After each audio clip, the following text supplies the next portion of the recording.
brought us to the house of Islam.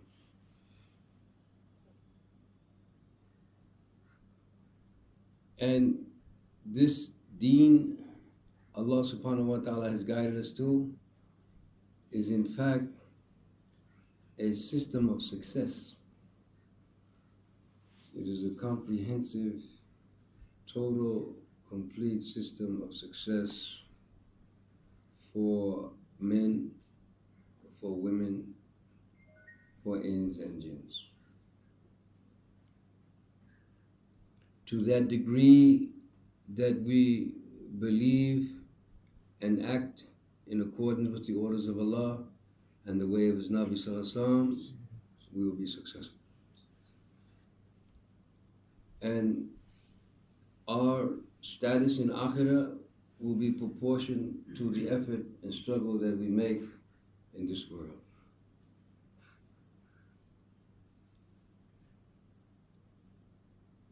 By the grace of Allah subhanahu wa ta'ala, He has guided us to Islam in different ways. Myself, I was not Muslim. Allah subhanahu wa ta'ala guided me to Islam. Most of you come from Muslim families. And your parents and your grandparents and generations were Muslim. But also you were guided also to Islam. Because Allah subhanahu wa ta'ala guided that sperm cell, you see, when there were millions of sperm cells racing, you see. Allah subhanahu wa ta'ala brought our parents together from different places. Allah subhanahu wa ta'ala ordered that that embryo, you see, would be born in a Muslim house. So Allah guided us even before we came into this world. And for me, a person who has come into Islam and who has gone through the non-Muslim lifestyle and Allah guided me through that to Islam, when I see my brothers and sisters in this work of da'wah and tabligh, what I see is that Allah subhanahu wa ta'ala has given you not only guidance to Islam, but also guidance in Islam.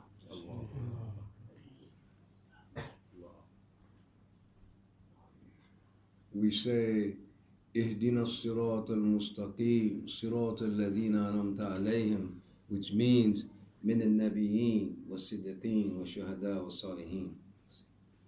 So we are asking for hidayah every time we say Surah Fatiha.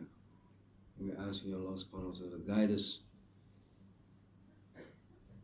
to Islam, in Islam, and through Islam.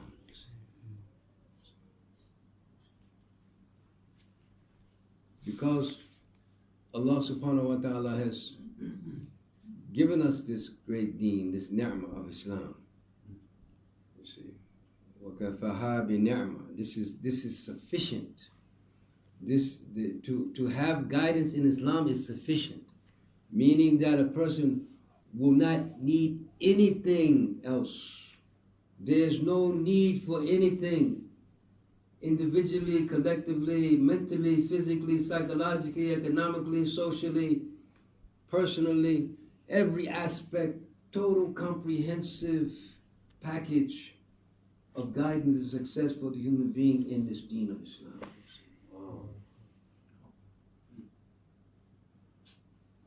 In dunya and in akhirah. And in all of the stages of existence. We learned that the human being has 5 stages of existence. The first stage of existence, alama arwah, when Allah created, you see the souls, all the souls were created first. All the souls were created first, you see. And Allah addressed all the souls. Alastu bi rabbikum.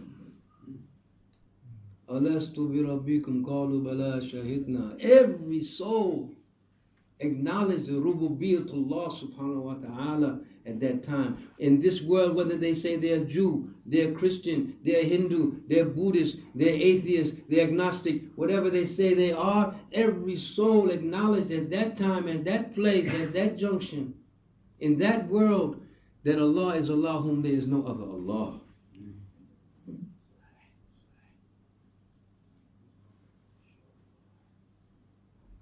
And it is only that we have come into this world of diversity and multiplicity and limited free will that we've been given as a test to see if we remember. All of this is to see if we remember. If we remember that primordial covenant, that pledge that we made to our Rabb, acknowledging that He is our Rabb. Our Rabb, the meaning, Rabb. He not only created us, He not only provided for us and nourished us, He gave us everything we need at every stage of our existence. Every stage of our existence, He gave us what we needed to go to the next stage. Whatever we needed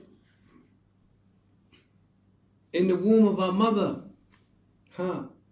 What did we need in the womb of our mother? Allah gave us the body. He gave the organs. He gave the limbs. Everything that you will need for the next stage, He provided in that stage. He is the provider of each and every stage, the guider in each and every stage, in each and every place, what we need to go to the next level.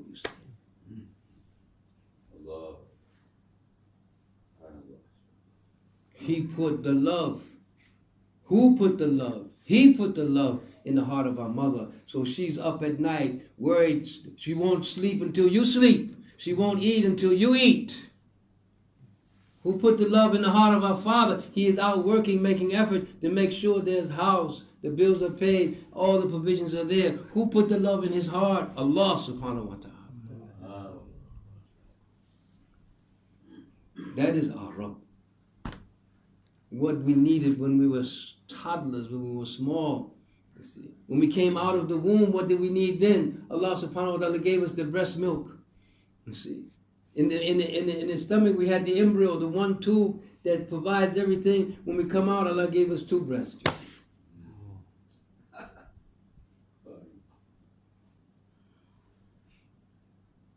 Every stage, every level of existence, Allah subhanahu wa ta'ala provided for us, and not only provided us, but prepared us for the next level, you see. That is Rabbil Alameen. That is our Rabb. That is Allah subhanahu wa ta'ala. So we say, Alhamdulillahi Rabbil Alameen. So now we have been given what we need for the next stage. The 5 stages, the Alam Arwah, the womb of our mother, the life of this world, Hayat Dunya, Hayat Dunya, بل تؤثرون الحياة الدنيا والآخرة خير وأبقى. The baby in the womb, if you could talk to the baby in the womb, it says, come out, there's a big world. There's trees and vegetation and fruits and flowers and scents and so many things. The baby says, no such thing, no such thing. I'm comfortable here.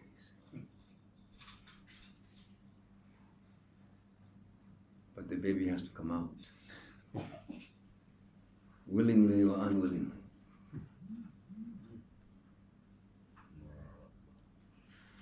And whatever was prepared in the womb, that's it. Shop is closed when he comes out. She comes out. No return. Can't go back. Oh, I'm missing a finger. Let me go back and get it. And that's the no. The door is closed, shop closed. Likewise, in this life كل نفس ذائقة الموت ثم علينا ترجعون. And every soul will taste the death, and then we have to go back to Allah subhanahu wa ta'ala. So what we get in this life, what effort we make, what preparation to build our akhirah, when the angel of death comes, no more opportunity to come back. You see. What we need in the grave, is to be able to answer those three questions that we know, but we need the haqiqah, the reality of those answers in our life to answer them. Because it's not the tongue that will speak like now, but it's the heart. What is in the heart that will speak. So the time and the place to prepare for akhirah is on top of the ground. And the preparation, the preparation is, as we said in the beginning, to make effort. Ya ayyuhalladhina amanu hal adullukum ala tijaratin tunjikum min adhabin alim. Or you believe, shall I lead you to a business that will save you from a grievous doom? What is that business? Allah is telling the believers, oh, you believe, believe. Ya ayyuhalladhina amanu tu'minuna billahi. Oh, you believe, believe. So ulama say what this means is whatever iman we have to increase our iman. That is the business. Brothers and sisters, the business of iman. Iman and amal salih. That's the business Allah is calling us to. We have to be in this business. This is the franchise we want to put investment in, you see. This effort of iman, Somebody asked Maulana, why you call it tabligh? He said, I didn't name it tabligh. If I would have named it, I would have named it the movement of iman. To move our iman, you see. To build our iman, to strengthen our iman, to spread the iman. Because from the iman comes the amal salih. And when there's iman, and amal salih, what happens? نصر من الله وفتح قريب وبشر المؤمنين اللهم اجعلنا منهم. So my respected mothers, brothers and sisters, we have been fortunate, we have been blessed that Allah has guided us to Islam. Allah has guided us in Islam. Allah has given and made it easy for us. Allah has made it very easy for us in doing this work of dawah and tabligh. Alhamdulillah. I just like to, tell the brothers and sisters, the good news. Alhamdulillah, in my country, every day people embracing Islam. Many people embracing Islam. When I saw my first Jemaah, I said, Ashhadu an la ilaha illallah, ashhadu anna Muhammadan Rasulullah. Just seeing the Jemaah. Because Allah subhanahu wa ta'ala, He sent two things, always. He sent the Wahi and the Nabi. He sent the book and the demonstrator. The demonstrator, the one who shows, you see, the Ambil salam were demonstrators. Sahaba, radiallahu anhu, demonstrators. They show the people Islam, you see. What's in this book, we are living it. This is a manifestation, an application of the words that are in this book. We're showing you what this book says, we're living it. This is why Sahabas, what was their dawah? Kulu mithlana, be like us. No big lecture, no big talk, you see. The people will see the nur. They will see the akhlaqiyat, the sifat of the Sahaba. And just like in our modern society today, they bombard us with all these advertisements and to buy this, get the new one, blah blah blah, Then you want to get this, you want it. When they saw the qualities and the life of Sahaba, they said, "This is what we want." You see.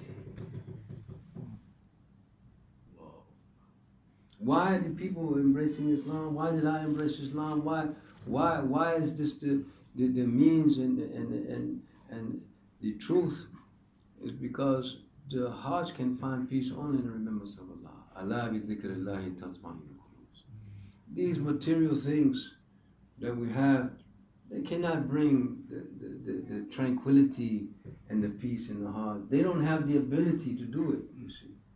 Allah did not put the quality in the things, you see. They can take care of our necessities, you see, our needs, but they cannot give the peace of the heart, which is only in the remembrance of Allah subhanahu wa ta'ala. I remember how I became a Muslim. I was looking, I was searching, I had a desire, you see. We were not, even though we had the material things, there was an emptiness, there was a hollowness, there's something missing in our life. You see. Where's the truth? Where's the straight path? You know, we look at the universe around us, we see that there's a oneness in humanity. People, well, whatever language they speak, whatever culture they are, people are basically the same, you see. Whatever color they are, whatever class, whatever. These are cosmetic divisions. You see. Human beings are basically the same, you see. So there's a oneness in humanity. There's a oneness in creation. There's all of these the ecosystems, solar system, all these systems are working together. That shows that there's a unity and a oneness, a tawheed in creation, you see, that points to the tawheed of the Creator. So every soul knows that there's Allah subhanahu wa ta'ala in their heart, you see. Whether the person acknowledges it, denies it, says something else, in their heart of hearts, Allah is Allah whom there is no other Allah subhanahu wa ta'ala. And when they see, you see, now elders, they say there's two conditions for hidayah. One is internal and one is external. Internal condition is that there's a desire, you see, there's talab, they call talab in Arabic, to want to know the truth, to seek, you see, to the point where the person moves, you see. That's one condition. Either a group of people or individual, they want hidayah, and they whenever I see tourists, you know, when I see tourists, you know, you see tourists everywhere all over the world. Those tourists are really looking for hidayah, bro. They're asking for hidayah, you see. But they go to most Muslim countries and give me your money, give me your money.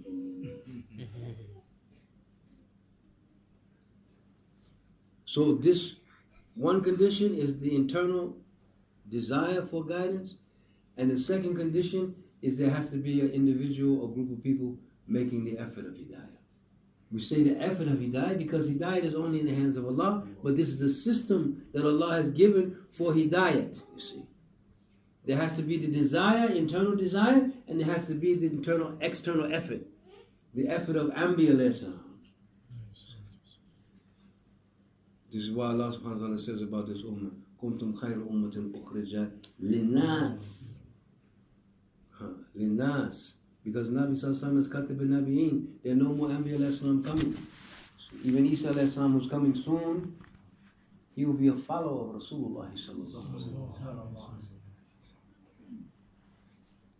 So this ummah, the purpose of this ummah is the same purpose of Anbiya alayhi salam. Although we are not Anbiya alayhi salam, we're not even near to Sahaba or Taba'in, but Allah has given us amanat risala, this responsibility to demonstrate Islam, to demonstrate, to show the people. You see, this is why it's so important for us to have Islam in our life.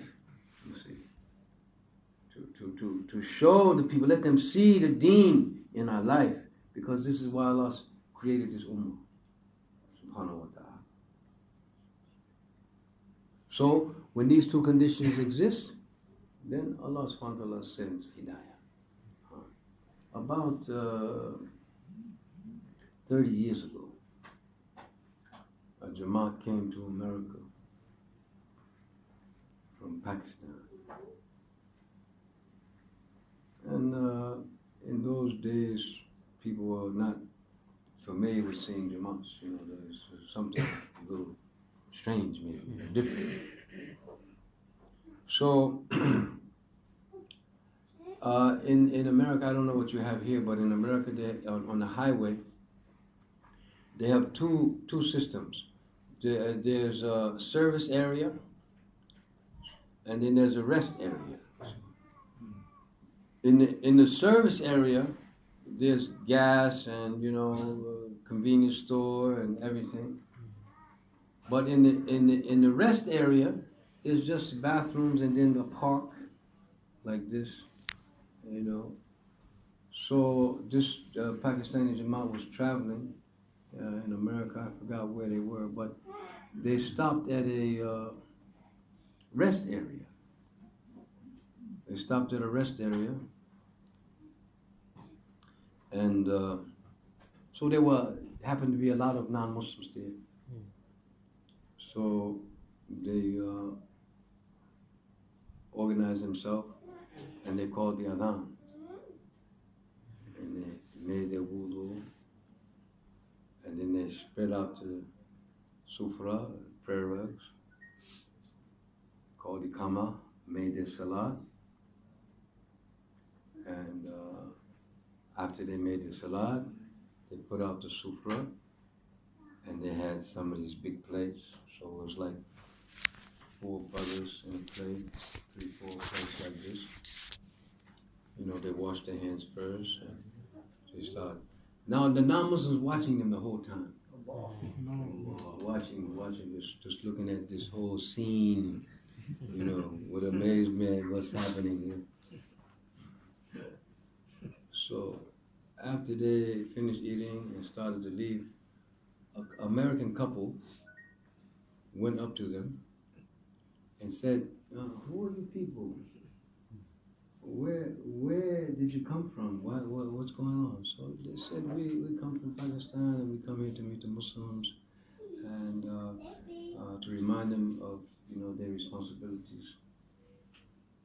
They said, "Okay, well, we had a question after watching you eating. Why do you eat with your hands? This is strange for us. It's strange, eating with your hands. And you're eating in one plate all together with your hands in one plate. Why do you do like this?" So in that Jemaah, there was a medical doctor. So the medical doctor, he was Western educated, and he asked the man, "Let me explain to them the medical benefits of eating according to Sunnah." The Amir said, "No. I will tell them the answer."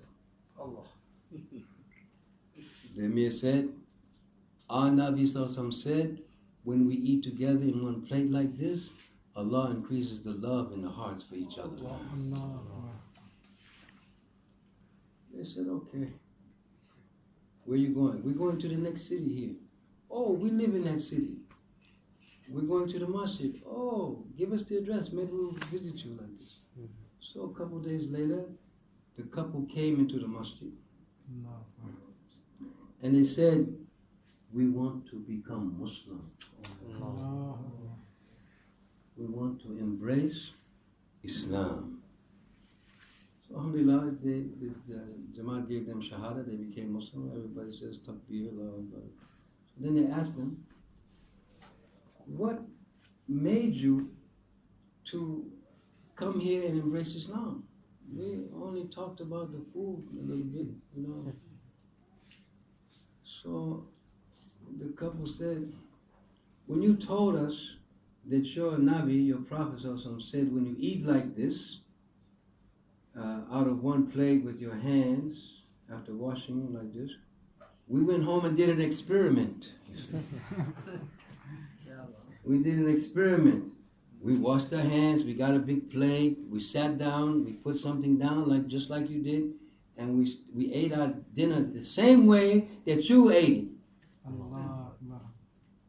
And when we ate like this, we both felt the love increase between us, you see. This must be the right religion, you see. This must be the right way of life, you see. This Islam, you see. When Islam is applied, when the Sunnah is applied, it's a nur. It's a nur of hidayah. So, when the early Muslims used to move, you see, people used to see them and look at their face and embrace Islam.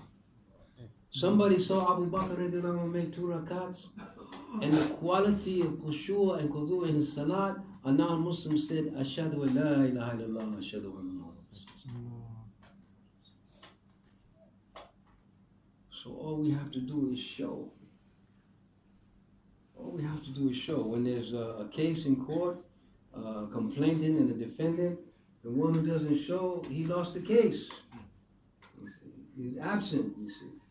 No show. So the other person win the case. All we have to do is show Islam, you see. Subhanallah. Allah made it easy for us, you see. Subhanallah. So, alhamdulillah, you know, we have to establish deen in our houses. We have to establish deen in our masajids. We have to establish deen in our societies, in our communities, and be like a lighthouse. A lighthouse.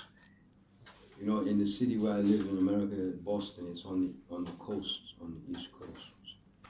And in the old days, before there was GPS and all these other things, you see, the lighthouse looks like a menarik. You see, they used to have a light in the lighthouse, and it was right on the shore, so that if the night was foggy and the ships were lost, the people would see the light.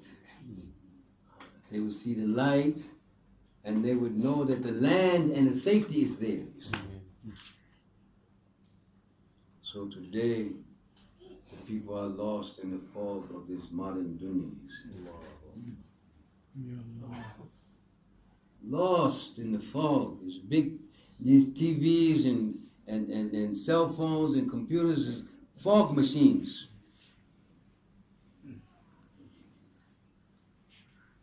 Yes. Lost.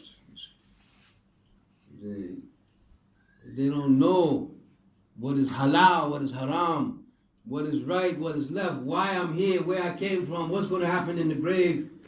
Completely lost.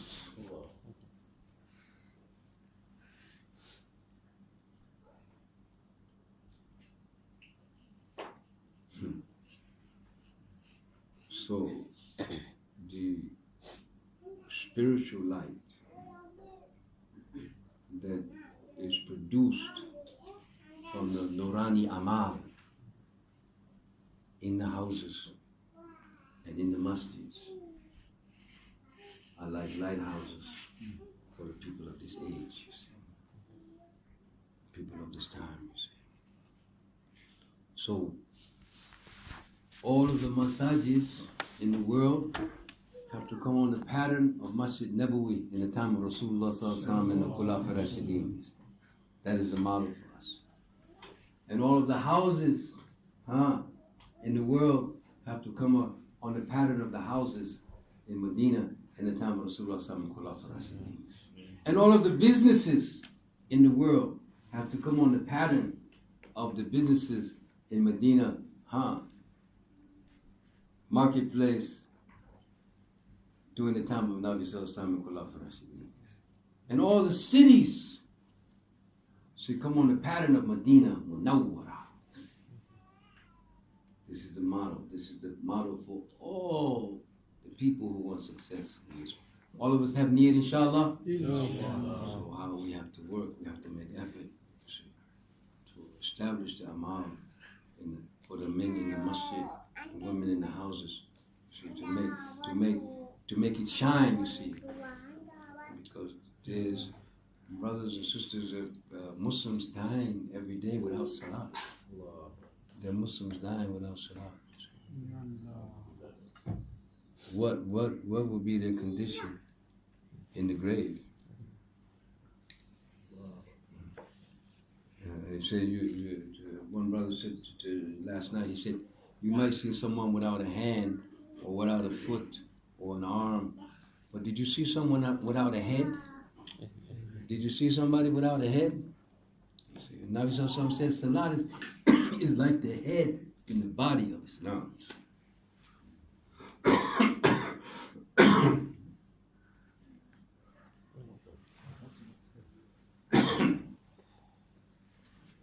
So Muslims dying without Salat and non-Muslims dying, they never said one time in their life, La ilaha illallah. Who is going to teach them?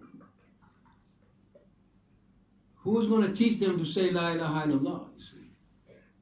Who has been assigned that responsibility in the ummat of Muhammad sallallahu alaihi wasallam? Same job Ambil alayhi salam had.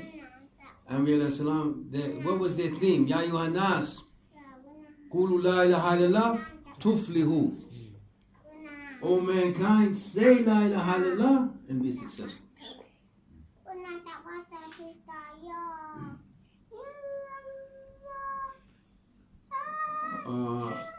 What year was it?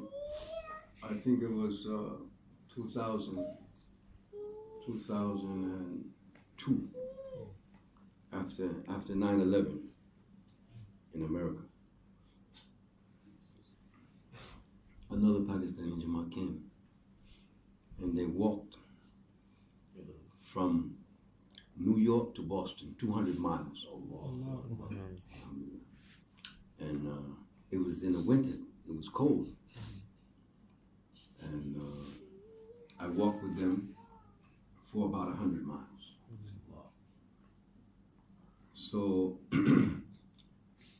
we used to get very good Hidayah talks from the Amir of that Jemaah. He was saying that when you walk in the path of Allah subhanahu wa ta'ala in an area, the adab, the punishment that was decided to come down is lifted, you see. So we have to walk in the path of Allah subhanahu wa ta'ala so that the punishment coming down is diverted, you see. So in this particular Jemaat, the Amir said nobody can be in this Jemaat unless he puts on white turban, white thobe, has a stick, and follows all the rules of the Jemaat, you see. If someone curse at us, we don't respond. Someone throw some trash at us, we won't respond. We will walk with the zikr of Allah and the fikr of Nabi sallallahu alaihi wasallam. These are the two steps: zikr of Allah, fikr of Nabi sallallahu alaihi wasallam. When you see the house, oh Allah, make that a Muslim house. When you see a car, oh Allah, make that a Muslim car. When you see a person, oh Allah, give him hidayah. We walk with the fikr of hidayah. SubhanAllah, this was amazing experience in this Jemaah. So they made me the mutakallim, because many places at this time the country was divided, a big divide in the country. The government wanted to attack Afghanistan, but many people in America was against it. They were making big demonstrations, but the media wasn't showing that. There was demonstrations in all the big cities. We don't want to go to the war. The American people don't want to do this. So there's a big division, you see, big chaos. So we walking, in this environment, this politically charged environment, with the zikr of Allah and the fikr of Nabi sallallahu alaihi wasallam. So many places we went to, people would throw trash at us and curse at us, you see, and act like they're going to hit us with their car. All these things were happening in Islam. But stay in the zikr of Allah and the fikr of Nabi sallallahu alaihi wasallam.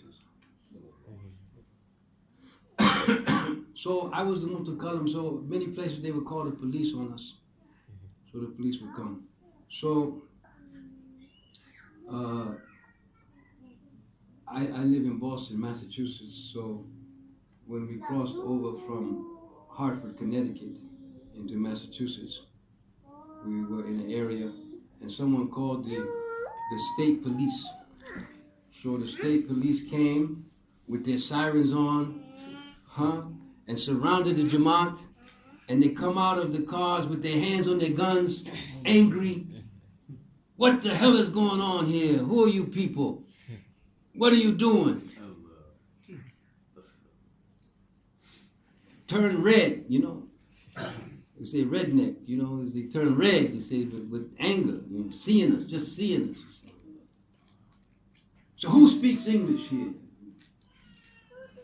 So the Amir said, talk to him. So he said, what is this? Where's your permit for political march? I said, officer,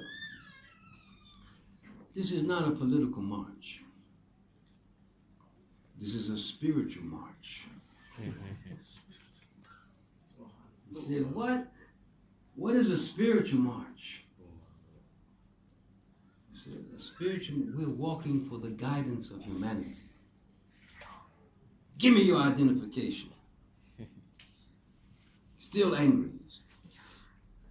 So in those days, I was working as imam in the prison system. And the state police and the prison system have the same identification. So when I showed him my identification, he said, what? So he went to check it out on the computer, came back. So he sort of calmed down a little bit, you know. He said, where'd you come from? You know, he started talking a little bit nicely. So he asked a few more questions. When he finished his questions, I said to him, did you finish your questions? He said, yes. I said, I have a question for you. Do you believe that there's one God for all people? So he looked to the right and looked to the left to see if the other officers was looking. He said, yes, I believe this. So I said, repeat after me. Say this if you want a blessing. La ilaha illallah. So he said, La ilaha illallah. When he said La ilaha illallah, his face changed. His appearance changed. His voice changed. He changed in front of us. And he said, how can I help you people? What service can I do for you? Shall I escort you to the next place? Shall I call ahead so that you have no problems? Whatever service, I'm ready for your service. We see in front of our eyes the power of this kalima. The person comes like he want to kill us. Anger, hatred, prejudice. And then he say, La ilaha illallah, different person. What is this? What is this kalima? What is the power of this kalima? What is the power of the dawah of this kalima? We people in Tabligh don't know what it is.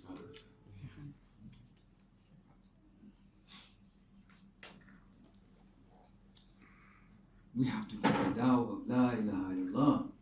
So we have to take this kalima to the whole of humanity. All of us have need, insyaallah. Inshallah. So, inshallah, we say charity starts at home. So we established that 5 amal in the houses. We established a 5 amal in the masajids, inshallah. We prepare ourselves, you see, to take this message to humanity, you see. And this cannot be done without our sisters. Without our mothers and sisters and daughters and aunties, this cannot happen. It is only with their cooperation, you see. It's only with the joint effort of the men and the women together in this effort can this message of truth and this message of salvation reach the whole of humanity. So we know what we have to do. We know. We've heard it. We have to make the decision that I will do this effort. I will make this the purpose of my life. You see. When I became Muslim, my parents, family, and friends thought I was crazy. They were against it. By the grace of Allah subhanahu wa ta'ala, I went for 4 months to India, Muzammadin, and in that 4 months, I changed.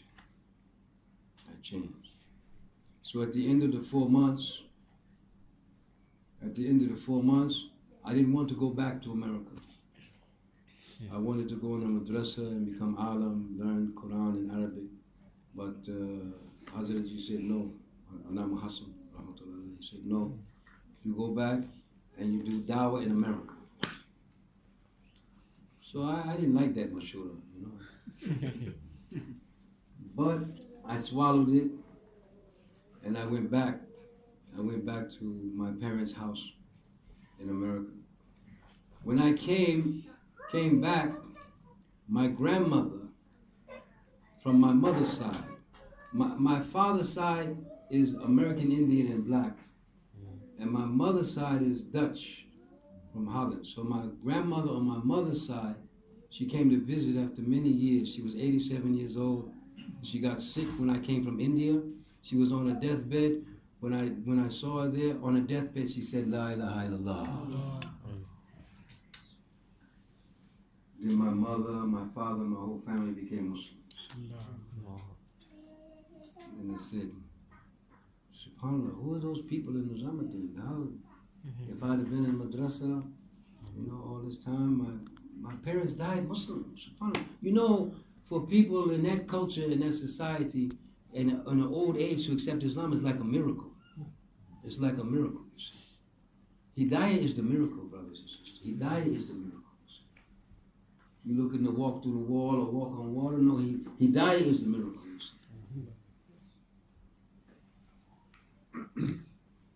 So I made the decision, inshaallah, I have to do this work. I have to do this amal. No matter what, I'm not going to miss my 40 days. I'm not going to miss my 3 days. I'm not going to miss my 2 jolas. I'm not going to miss my 2.5. No matter what happens.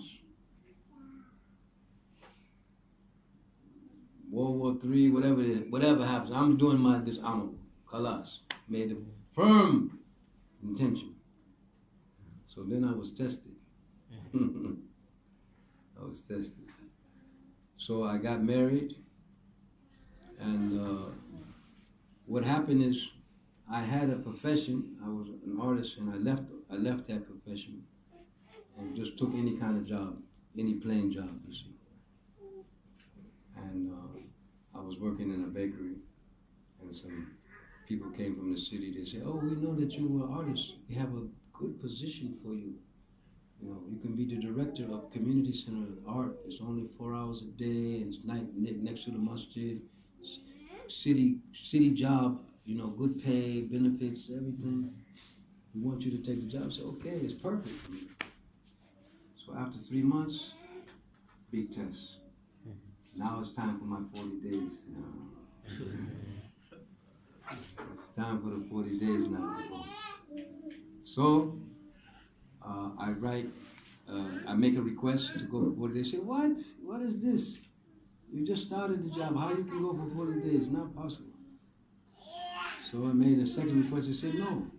The third time I asked them, they said, "Look, the only way you can you can leave and go for your sabbatical, your retreat, whatever, is you have to write a letter of resignation. You have to resign from the job." So I made mashura with my wife. She was ready. I was ready. I wrote the letter of resignation. This sweet job, I let it go. I went to England for 45 days. After 45 days, I came back. They owed me a couple checks. So I'm sitting in the office, and I look on the bulletin board, and it says, "Position open for art director." So I asked the secretary, "Isn't that the job I had?" She said, "Yes, it is. In 45 days, we couldn't find anybody to take your job, inshallah. The supervisor wants to see you in the office." I go in the office, the supervisor says, "Look, we're going to give you your job back.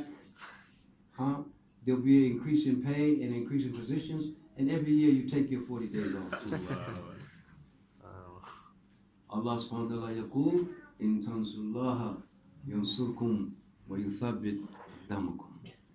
I'm not asking brothers here to quit their jobs or anything, but I'm just saying that if we put our trust in Allah subhanahu wa ta'ala and we do this work, the nusra of Allah subhanahu wa ta'ala will be with us. The nusra ghaibiyah. If we take on to this tartib, we establish the 5 amal in the house. We establish the 5 amal in the masjid. We follow the taqaza from the markets. We do this, Allah will be with us. Allah will be with us, and the nusra of Allah will be with us. And inshaallah, we'll go into the Jannah as families. Nobody wants to go alone into Jannah. We want to go as families, inshaallah.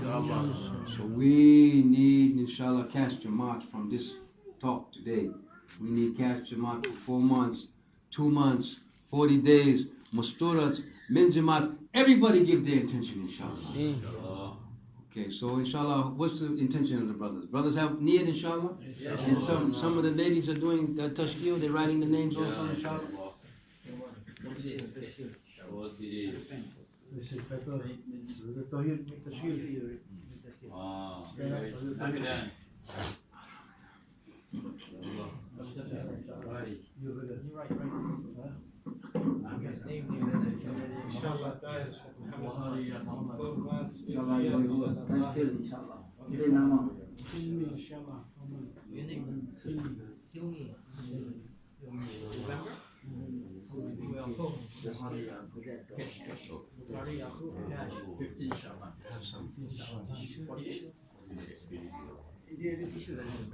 Who else? Mohammed Jemaah. How many sons?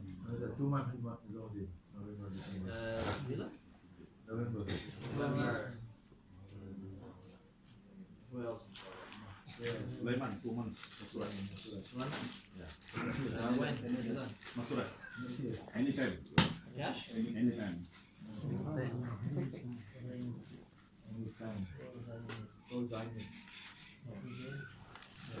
Rafi, brother Najib. November 48.